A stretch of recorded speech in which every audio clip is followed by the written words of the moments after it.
L'île indonésienne de Bali, baptisée l'île des dieux, est située à l'est de Java.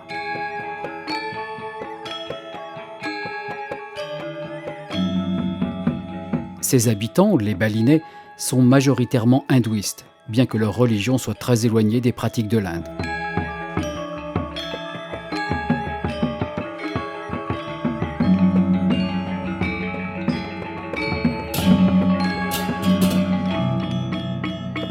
À Bali, la musique et la danse sont omniprésentes. Mais qu'appelle-t-on danse à Bali? Quels sont les canons de son esthétique? Quel est son devenir face à la pression touristique? Pour le savoir, nous avons rencontré Catherine Basset, une ethnologue française spécialisée en ethnomusicologie. Elle a vécu durant plusieurs années à Bali, où elle a étudié et pratiqué la musique.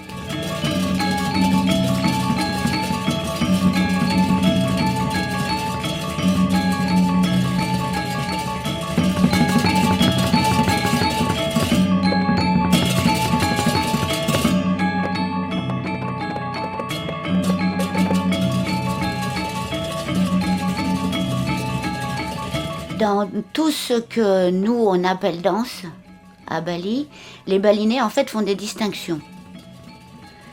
Que moi, je fais aussi. Et donc, il y en a deux principales.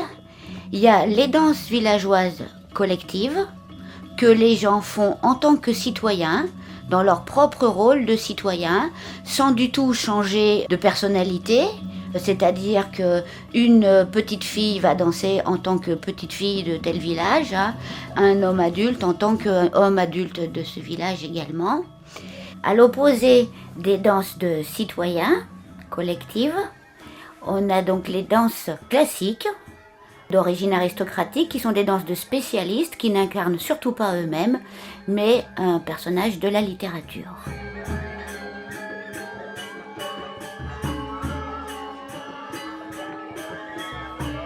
Les danses de citoyens sont des danses collectives. Ce que fait chacune des personnes n'a pas beaucoup de sens, n'a rien de très particulier, mais ensemble, ils dessinent une géométrie dans l'espace. Tandis que dans le cas des danses classiques, eh bien c'est une danse individuelle, la danse de tel personnage.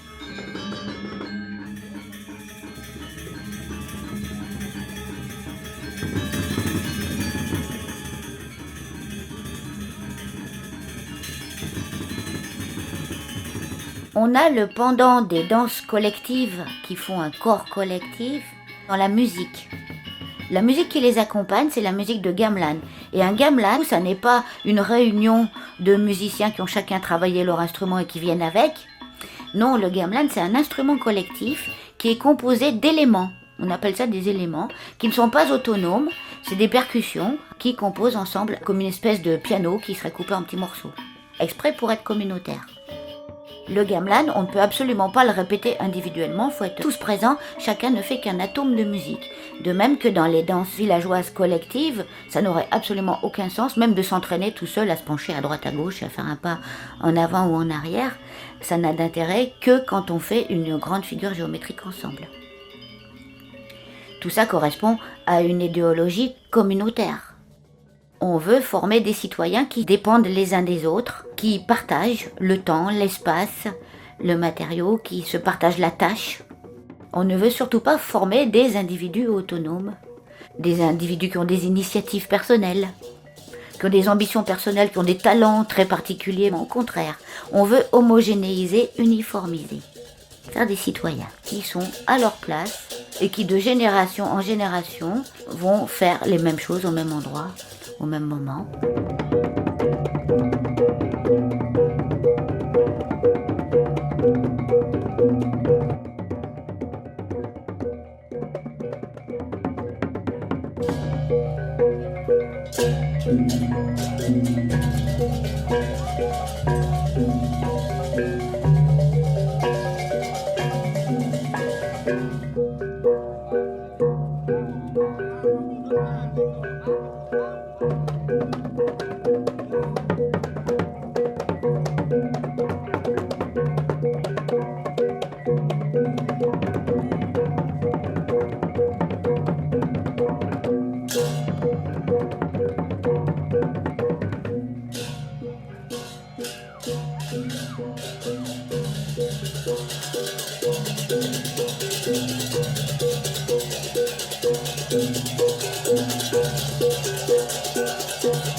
Si les protagonistes ne peuvent répéter ensemble la musique et la danse préalablement au rituel, on peut se demander quelle est la relation fonctionnelle entre l'une et l'autre.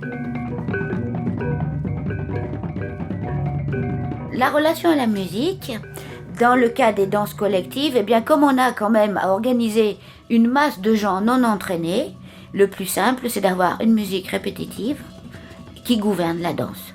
Une danse qui donc se limite à des pas et à des déplacements dans l'espace, et à des balancements d'un côté à l'autre. Parfois même, le gamelan va être assez loin des danseurs, ils ne peuvent pas se voir les uns les autres. Donc ils vont faire des choses fixes, les uns et les autres.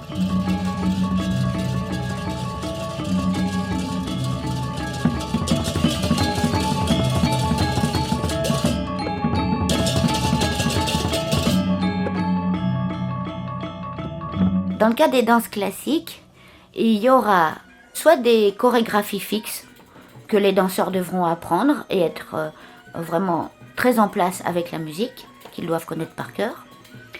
Soit on va avoir à nouveau une musique qui est répétitive, et là, ce sont les acteurs-danseurs qui vont gouverner la musique, qui va devoir mettre des syncopations et des accentuations selon ce que font les acteurs-danseurs. Dans ce cas-là, il faut un relais entre le gamelan, qui est un instrument collectif, et le danseur, qui est un individu. Eh bien, le relais, ça va être le chef d'orchestre, qui est le tambour. Le joueur de tambour, en repérant un geste codé de la part du danseur, va réagir par une frappe codée, qui va être entendue immédiatement par les musiciens. Ce qui fait que dans l'espace d'une seconde, on va avoir une réaction entre un geste du danseur et une réalisation musicale.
Si l'on considère que la harpe n'a pas de fonction définie, alors comment les balinais appréhendent-ils les ingrédients matériels et immatériels de leur rituel ?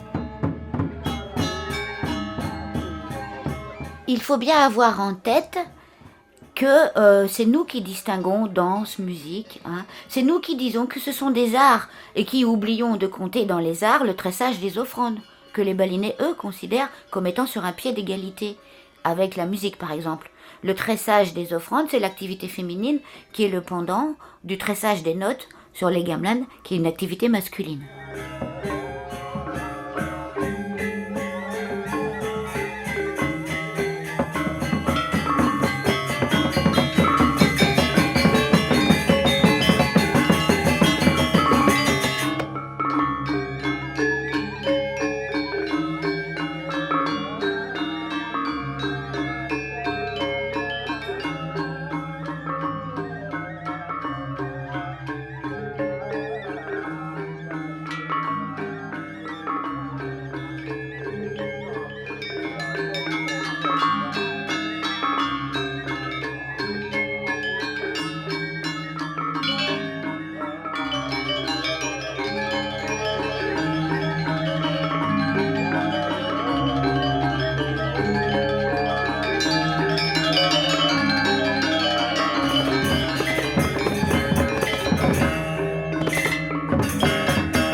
Pour les Balinais, le rituel c'est une œuvre et ça s'appelle karya, qui veut dire œuvre. Donc l'œuvre c'est l'ensemble de toutes ces offrandes-là. Les tressages, les moulages de pâtes de riz, les offrandes culinaires, les gestes, les parfums, les costumes, les paroles, y compris les syllabes qui font les formules magiques, et les paroles par contre très distinctes du théâtre, les chants, etc., etc. Par contre, la qualité d'exécution du geste musical ou du geste dansé, c'est pas si important que ça.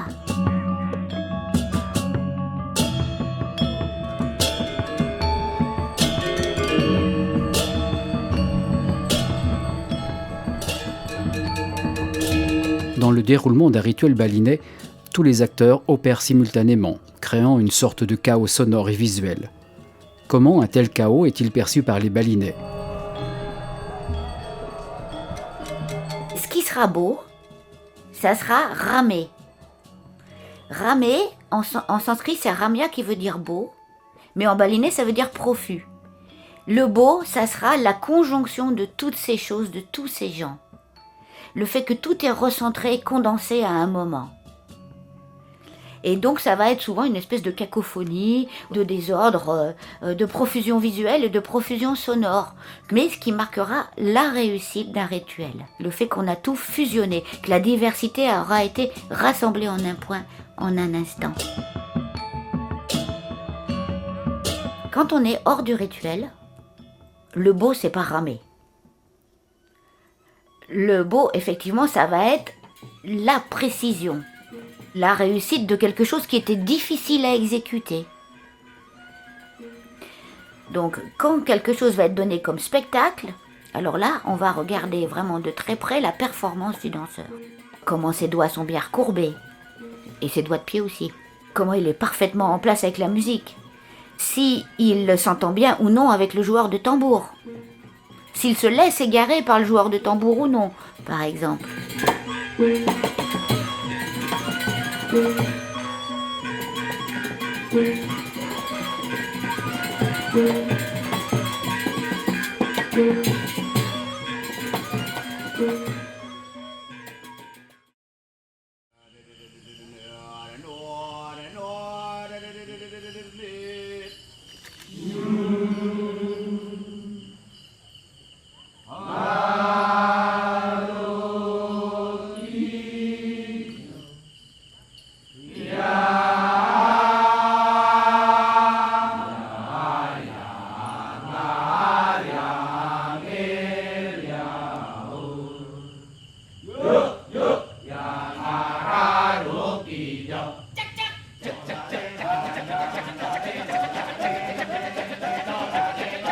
Le ketchak, qui allie chant et danse, est souvent vanté par les agences touristiques comme un spectacle à ne pas manquer. Mais est-ce véritablement un spectacle ?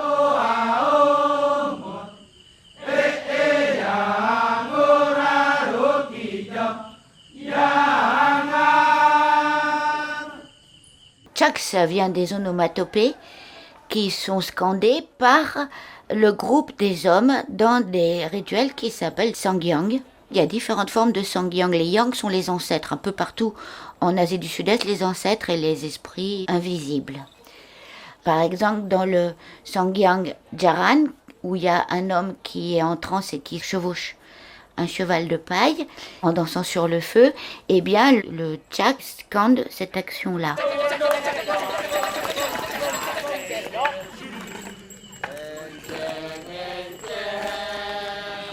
Et ça s'est autonomisé dans les années 30 comme chœur, disons, une sorte de sport vocal, de défouloir, parce qu'il y a beaucoup de travail du souffle. C'est devenu, parallèlement au rituel, une pratique artistico-sportive. Pour des fois, tous les hommes d'un village, ça fait 200-300 hommes qui scandent des onomatopées. Et puis, ils ont eu l'idée d'y faire entrer la littérature venue de l'Inde, donc quelque chose qui était plutôt aristocratique que villageois. D'abord d'une histoire contée, ça a été de plus en plus visible. Il y a eu ensuite 2 hommes qui viennent se dresser au centre du chœur pour exciter le cœur, puis ils ont fini par figurer Rawana, Hanuman, et puis ensuite c'est devenu un ballet en costume avec des rôles féminins aussi, donc Sita, Trijata qui l'accompagne pendant qu'elle est prisonnière chez les Rakshasas, etc. Mais la forme avec ballet, qui est connue par les touristes, et qui n'est donnée que pour les touristes d'ailleurs, eh bien elle ne date que des années 60. Elle est venue en même temps que les académies. Et c'était une volonté de créer une culture nationale s'appuyant sur les sommets culturels des différentes régions de l'archipel indonésien. Et donc on a le Ramayana javanais donné en ballet, qui était dans les palais le Wayang Wong, qui en sortant des palais est devenu le Wayang Orang, qui est très semblable, mais qui par les académies a été créé comme Sendratari, où il y a beaucoup moins de paroles et qui peut être compris par une beaucoup plus grande partie des Indonésiens. Et c'est ce Sendratari qui est rentré dans le Kecak balinais dans les années 60.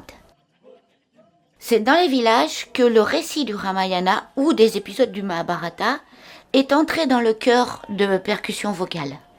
C'est ensuite l'Académie gouvernementale des arts qui a introduit un ballet de Ramayana.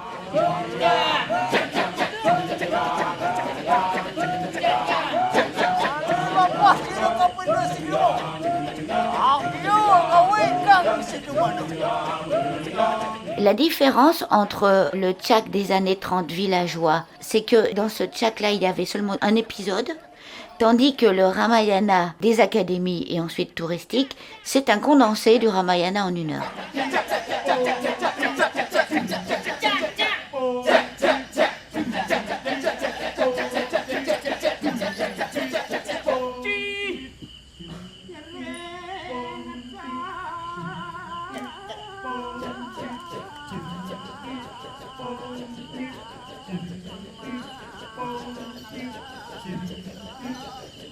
Le gouvernement indonésien, comme d'autres pays à travers le monde, a souhaité fédérer la diversité de ses cultures afin de cimenter la nation. Bali a dû faire des choix douloureux sur l'autel de la folklorisation.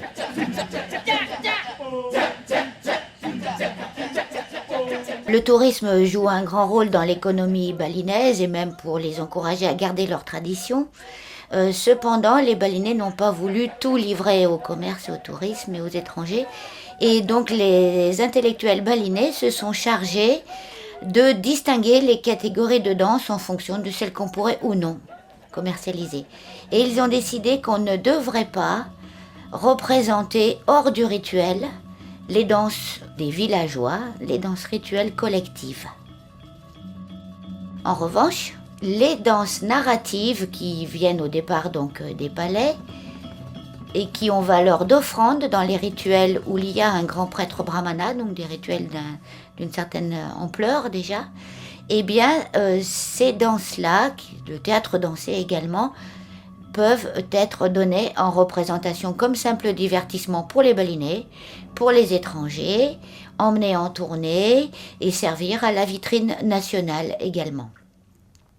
Alors pourquoi je parle de vitrine nationale? C'est parce que il y a une République d'Indonésie qui est composée de multiples îles et plusieurs provinces. Pour constituer une culture nationale, le gouvernement républicain a décidé de se servir des sommets des cultures régionales. Il a donc fondé des académies qui ont défini une sorte de standard et choisi les meilleurs morceaux dans chacune des cultures régionales. Il y a même été construit une sorte de grand Luna Park où il y a une maison typique de chaque région avec les costumes typiques, les danses typiques, la cuisine typique, etc. Ça, c'est en fait ce qu'on peut appeler une folklorisation. C'est une normalisation qui est une folklorisation. On décide qu'il y a tel peuple, qu'il y a telle tradition et qu'on fait la nation, qui est un grand archipel en l'occurrence, de cette diversité unie dans une nation. C'est du folklore, mais ça a beaucoup de sens.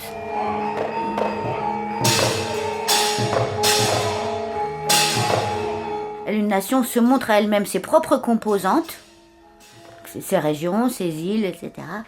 De la même manière qu'un village se montrait ses propres composantes quand il faisait danser la danse des petites filles, la danse des femmes adultes, la danse des petits garçons, la danse des hommes adultes, etc. C'est la même chose à une échelle supérieure.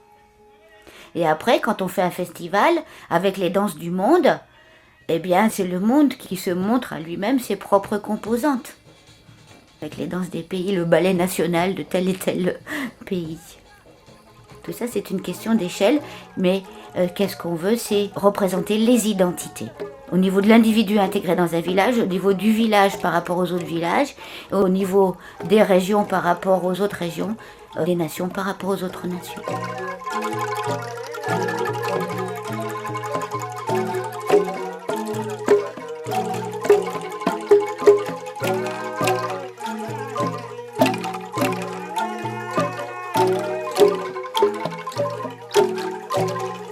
Les danses, la musique et le théâtre Bali sont vraiment au premier plan de la vitrine nationale indonésienne. Mais maintenant, il est aussi fréquent d'avoir une troupe nationale, en quelque sorte, ou d'une université, par exemple, qui présente des morceaux choisis des traditions de chacune des régions de l'archipel. Et on aura seulement un morceau de danse balinaise dedans, dansé généralement par des non-balinais. Donc la culture nationale se constitue de cette manière-là et se représente à l'étranger comme étant ce patchwork donc, de culture régionale.